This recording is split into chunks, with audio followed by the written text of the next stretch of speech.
बिस्मिल्लाहिर्रहमानिर्रहीम। अस्सलाम वालेकुम नाज़रीन, आप देख रहे हैं प्रोग्राम की बातें ऑफिशियल यूट्यूब चैनल। आज हम आपके साथ बहुत ही जरूरी बात शेयर करेंगे। दोस्तों, मैं आज आपको दिलो पाक होकर एक ऐसा मंजर दिखाने जा रहा हूँ जो देखकर मेरा दिल बहुत अफसरदा हुआ। इस वीडियो में आप एक मासूम बीच को देखेंगे जो बेचैनी से एक छोटी सी जगह में बार बार इधर उधर घूम रहा है।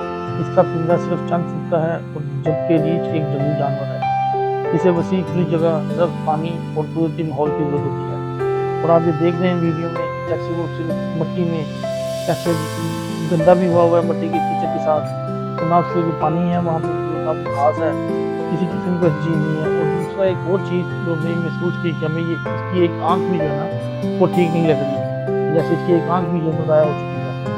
मैं आपको ये बात चैलेंज के साथ कहता हूँ कि अगर ये कुछ दिन और यहाँ पे टेलो पार्क के अंदर ये रीच रहा तो ये जिंदा नहीं रहेगा। इसलिए इस वीडियो को ज़्यादा से ज़्यादा शेयर करें। ये जानवर यहाँ कैद में बेहद तकलीफ में है। ये इसकी फितरत के खिलाफ है कि इसे इतनी महदूद जगह में रखा जाए जहाँ वो सही से हरकत भी ना कर सके। ये न सिर्फ गैर इंसानी सिर्फ सूख है बल्कि जंगली हयात की खतूत की भी खिलाफ वर्जी है।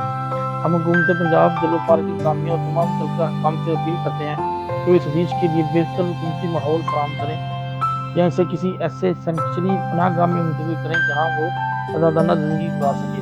बराए मेहरबानी इस वीडियो को ज़्यादा से ज़्यादा शेयर करें ताकि हमारी आवाज़ मुतल्लिका काम तक पहुँचे और ये बेज़ुबान जानवर एक बेहतर ज़िंदगी गुजार सके। हम सबकी छोटी सी कावज इस बेज़ुबान की ज़िंदगी बन सकती है। मिलते हैं अगली वीडियो में, तब तक अपना ख्याल रखिएगा। अल्लाह हाफ़िज़।